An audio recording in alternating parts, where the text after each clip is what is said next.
السلام علیکم ورحمۃ اللہ۔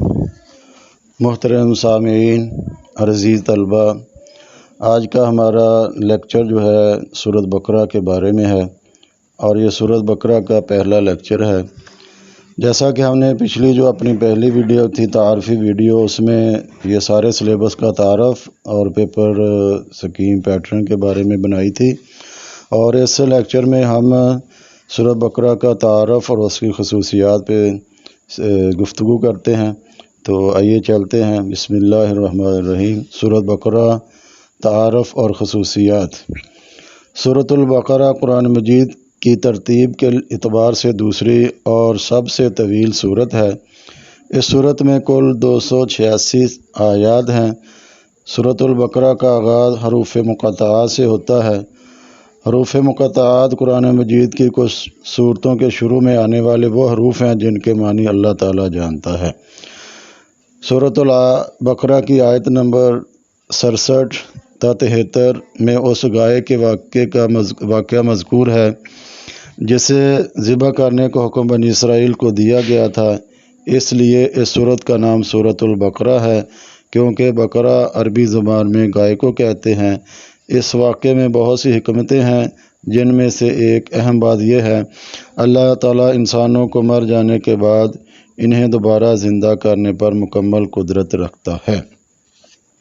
تو سورۃ بقرہ کا نام رکھنے کی وجہ بھی یہی ہے کہ سورت میں گائے کا جو ہے وہ بقرہ کا ذکر ہے، اس لیے سورت کا نام سورۃ البقرہ رکھا گیا ہے۔ نبی کریم خاتم النبیین صلی اللہ علیہ وآلہ وصحبہ وسلم جب ہجرت فرما کر مدینہ منورہ تشریف فرما ہوئے تو یہ سورت نازل ہوئی۔ مدینہ منورہ میں جن لوگوں کو اسلام کی دعوت پیش کی جا رہی تھی وہ مکہ مکرمہ کے رہنے والوں سے مختلف تھے۔ یہاں اسلام کی دعوت جس مرحلے میں داخل ہو رہی تھی، اس کی ضروریات اور اس کے تقاضے بالکل نئے تھے۔ اس لیے اس صورت کے موضوعات اور مضامین کا مکی دور کی صورتوں سے فرق بہت نمایاں ہے۔ سورۃ البقرہ بہت فضیلت والی صورت ہے۔ صحابہ کرام رضی اللہ عنہم کے زمانے میں جو شخص سورۃ البقرہ اور سورۃ آل عمران کا عالم ہوتا تھا، اسے بہت عظیم اور لائق تکریم شمار کیا جاتا تھا۔ مسند احمد حدیث نمبر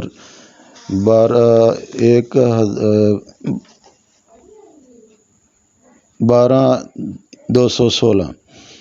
حضرت محمد رسول اللہ خاتم النبیین صلی اللہ علیہ وآلہ وسلم نے فرمایا، اپنے گھروں کو قبرستان نہ بناؤ، یعنی ذکر و تلاوت کے گھروں کو خالی نہ رکھو۔ بے شک شیطان اس گھر میں داخل نہیں ہوتا جس میں سورۃ البقرہ کی تلاوت کی جائے۔ صحیح مسلم حدیث نمبر 780۔ نبی کریم خاتم النبیین صلی اللہ علیہ وآلہ وسلم نے فرمایا، ہر چیز کی ایک چوٹی ہوتی ہے، اور قرآن مجید کی چوٹی سورۃ البقرہ۔ جامع ترمذی آیت نمبر 2878۔ حضور اکرم خاتم النبیین صلی اللہ علیہ وآلہ وسلم نے فرمایا، سورۃ البقرہ پڑھا کرو، اور اس کے پڑھنے میں برکت اور چھوڑنے میں حسرت اور بد نصیبی ہے، اور اہل باطل، جادوگر، کاہن اور مکار لوگوں کا اس پر بس نہیں چلتا، یعنی ان کا فریب اثر نہیں کرتا۔ صحیح مسلم حدیث نمبر 804۔ تو اسی طرح یہ فضیلت تھی سورۃ البقرہ کی جو احادیث میں آئی ہے۔ تو سورۃ البقرہ قرآن مجید کی 7 طویل صورتوں میں سے سب سے بڑی صورت ہے۔ ان صورتوں کے متعلق نبی کریم صلی اللہ علیہ وآلہ وسلم نے فرمایا، جس نے قرآن مجید کی 7 طویل صورتوں کے علم کو حاصل کر لیا وہ بہت بڑا عالم بن گیا۔ مسند احمد حدیث نمبر 24531۔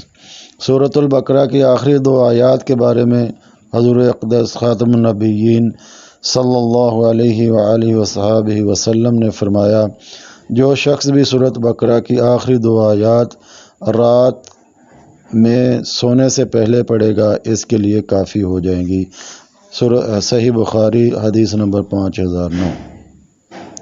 سورۃ البقرہ کے مضامین کی گہرائی اور وسعت کا اندازہ اس بات سے لگایا جا سکتا ہے کہ حضرت عمر بن خطاب رضی اللہ عنہ جیسے جلیل القدر صحابی کو اس صورت کو مکمل طور پہ سیکھنے میں 12 سال لگے، جبکہ ان کے صاحبزادے حضرت عبداللہ بن عمر رضی اللہ عنہ نے اس صورت کو 8 سال میں اس کے تمام مضامین کے ساتھ سیکھا۔ آیت الکرسی کی فضیلت۔ آیت الکرسی قرآن مجید کی بہت فضیلت والی آیت ہے اور تمام آیتوں کی سردار ہے۔ سورۃ البقرہ کی آیت نمبر 255 جو ہے وہ آیت الکرسی ہے۔ تو یہ تھی فضیلت آیت الکرسی کی، اور اس کے بارے میں مزید جو فضیلتیں آئی ہیں آیت الکرسی کی وہ مندرجہ ذیل ہیں۔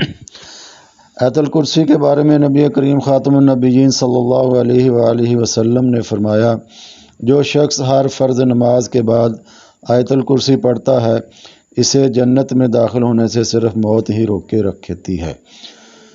صحیح ترغیب و ترہیب حدیث نمبر 1595۔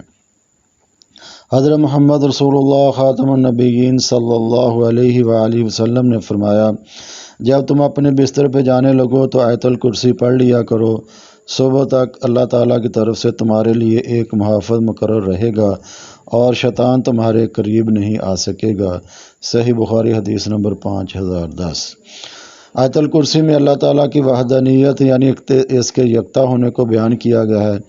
اس آیت میں اللہ تعالیٰ کی قدرت اور صفات کا بیان ہے۔ سورۃ البقرہ میں جو مضامین اور اہم نکات بیان ہوئے ہیں وہ درجہ ذیل ہیں۔ سورۃ البقرہ کا مرکزی مضمون ہدایت ہے۔ سورۃ بقرہ کے بالکل شروع میں ان لوگوں کی صفات بیان کی گئی ہیں جو قرآن مجید سے ہدایت حاصل کرنے کی صلاحیت رکھتے ہیں۔ اس صورت میں واضح کیا گیا ہے کہ جس طرح پہلے اللہ تعالیٰ انسانوں کی ہدایت کے لیے انبیاء کرام علیہم السلام کے ذریعے کتابیں بھیجتا رہا، اسی طرح اس نے حضرت محمد رسول اللہ خاتم النبیین صلی اللہ علیہ وآلہ وصحبہ وسلم کو بھی قرآن مجید کے ساتھ مبعوث فرمایا، اور یہ واضح کیا گیا کہ آپ خاتم النبیین صلی اللہ علیہ وآلہ وسلم پر ایمان لائے بغیر ایمان کا دعویٰ قبول نہیں، لہذا انسانوں کو حکم دیا گیا ہے کہ قرآن مجید اور صاحب قرآن خاتم النبیین صلی اللہ علیہ وآلہ وصحبہ وسلم پر ایمان لے آؤ اور ان کی کامل اطاعت کرو۔ سورۃ بقرہ کے مضامین کو درجہ ذیل نکات کی صورت میں بیان کیا جا سکتا ہے۔ سورۃ البقرہ کے آغاز میں اسلام کے بنیادی عقائد یعنی توحید، رسالت اور آخرت کے بیان سے ہوا ہے۔ اس ضمن میں انسانوں کی 3 قسمیں یعنی مومن، کافر اور منافق بیان کی گئی ہیں۔ حضرت آدم علیہ السلام کی پیدائش کا واقعہ فرمایا گیا کہ تاکہ انسانوں کو اپنی پیدائش کا مقصد معلوم ہو۔ آیات کے ایک طویل سلسلے میں بنیادی طور پر خطاب یہودیوں سے ہے جو بڑی تعداد میں مدینہ منورہ کے آس پاس آباد تھے۔ اس قوم پر اللہ تعالیٰ نے جو نعمتیں فرمائی تھیں جس طرح انہوں نے ناشکری اور نافرمانی سے کام لیا اس کا مفصل بیان ہے۔ پہلے پارے میں آخر میں حضرت ابراہیم علیہ السلام کا تذکرہ ہے، اس لیے انہیں صرف یہودی اور مسیح اور بلکہ عرب کے بت پرست بھی اپنا پیشوا مانتے تھے۔ ان سب کو یاد دلایا گیا کہ وہ خالص توحید کے قائل تھے اور انہوں نے کسی قسم کے شرک کو گوارا نہیں کیا۔ اسی ضمن میں بیت اللہ کی تعمیر اور اسے قبلہ بنانے کا موضوع زیر بحث آیا ہے۔ مسلمانوں کی انفرادی اجتماعی زندگی کے متعلق بہت سے احکامات بیان فرمائے گئے جن میں عبادات سے لے کر معاشرت، خاندانی امور اور حکمرانی کے متعلق بہت سے مسائل ہیں۔ سورۃ البقرہ میں جن برائیوں کی سخت مذمت کی گئی ہے ان میں ایک سود ہے۔ سود کو اللہ تعالیٰ اور حضرت محمد رسول اللہ خاتم النبیین صلی اللہ علیہ وآلہ وصحبہ وسلم کے خلاف جنگ قرار دیا گیا ہے۔ سود ایک معاشرتی برائی ہے جس کی وجہ سے معاشرے میں غربت، سستی، فضول خرچی اور تنگ دلی کا شکار ہو جاتا ہے۔ سود کی وجہ سے امیر اور غریب کے درمیان فرق بڑھتا ہی چلا جاتا ہے۔ سود ادا کرنے والے لوگ کئی بار خودکشی جیسا بڑا گناہ کر بیٹھتے ہیں۔ تو سورۃ البقرہ کے پڑھنے سے جو ہمیں علمی عملی نکات معلوم ہوتے ہیں ان میں سے چند ایک یہ ہیں، تو باقی تو سلیبس میں تفصیل کے ساتھ ان کے نکات بیان ہوئے ہیں، تو ہم اس لیکچر میں چند ایک جو نکات ہے وہ بیان کریں گے۔ اللہ ایمان کا اظہار عمل سے ہوتا ہے جس میں اولین عمل نماز ادا کرنا ہے۔ آیت نمبر 3، اللہ تعالیٰ ان لوگوں کو گمراہ کرتا ہے جو اللہ تعالیٰ کے عہد کو توڑتے ہیں، قطع رحمی کرتے ہیں اور زمین میں فساد مچاتے ہیں۔ آیت نمبر 26-27۔ اللہ تعالیٰ کے حکم کی خلاف ورزی اور تکبر کرنا شیطانی طرز عمل ہے۔ آیت نمبر 34۔ انسان کی عظمت اس بات میں ہے کہ بھول یا خطا ہو جائے تو فوراً توبہ کر لے۔ آیت نمبر 37۔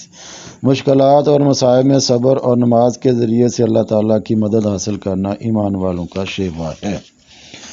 موت کی فکر صاحب ایمان ہونے کی علامت ہے۔ آیت نمبر 94۔ سعادت اور فضیلت کا حصول محنت اور قربانی کا تقاضا کرتا ہے۔ اللہ تعالیٰ اپنے نیک بندوں کو آزمائشوں اور امتحانات سے گزار کر اعلیٰ مقام و مرتبے سے نوازتا ہے۔ سورۃ البقرہ آیت نمبر 124۔ صحابہ کرام رضی اللہ عنہم کے ایمان اور عقیدے کو معیار اور مثالی نمونہ قرار دیا گیا ہے۔ آیت نمبر 137۔ اہل کتاب حضرت محمد رسول اللہ خاتم النبیین صلی اللہ علیہ وسلم کو خوب پہچانتے تھے، اور آپ خاتم النبیین صلی اللہ علیہ وآلہ وصحبہ وسلم رسول برحق ہیں، لیکن حسد اور عناد کی وجہ سے جانتے بوجھتے ہوئے انہوں نے آپ خاتم النبیین صلی اللہ علیہ وآلہ وصحبہ وسلم کی رسالت کا انکار کیا۔ آیت نمبر 146۔ بندہ اگر دیکھنا چاہے تو اللہ تعالیٰ اسے کتنا یاد رکھتا ہے تو وہ دیکھے وہ خود اللہ تعالیٰ کا کتنا ذکر کرتا ہے۔ جو اللہ تعالیٰ کا ذکر کرتا ہے اللہ تعالیٰ اس کو یاد رکھتا ہے، یہی بندے کی کامیابی ہے۔ آیت نمبر 152۔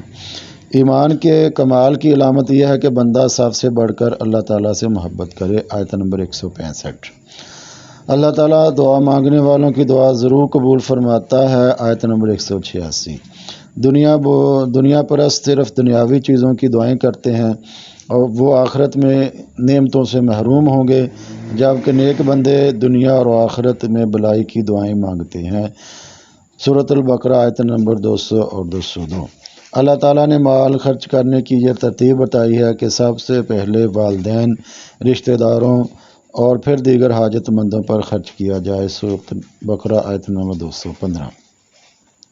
انسان اپنی لا علمی یا ناقص علم کی وجہ سے فائدے کو نقصان اور نقصان کو فائدہ سمجھ بیٹھتا ہے۔ آیت نمبر 216۔ جس قوم میں اجتماعی بزدلی آ جائے وہ زوال اور ہلاکت سے نہیں بچ سکتی۔ آیت نمبر 234۔ دنیا میں کوئی جبر نہیں، دین میں کوئی جبر نہیں، یعنی دین قبول کرنے میں کسی پر جبر اور زبردستی جائز نہیں۔ سورۃ البقرہ آیت نمبر 256۔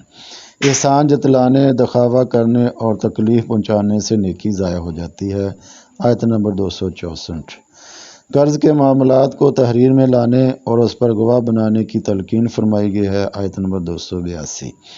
سود سے حاصل ہونے والے مال میں برکت نہیں ہوتی اور اس کا انجام مفلسی اور تباہی ہے۔ آیت نمبر 282۔ انسان اپنے اعمال کا خود ذمہ دار ہے، اسے اچھے اعمال پر ثواب اور برے اعمال پر عذاب دیا جائے گا۔ آیت نمبر 286۔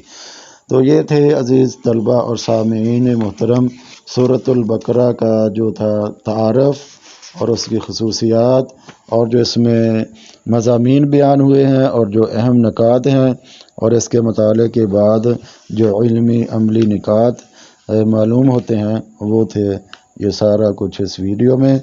تو اپنا خیال رکھیے، تو ملتے ہیں آئندہ ویڈیو میں۔ السلام علیکم ورحمۃ اللہ۔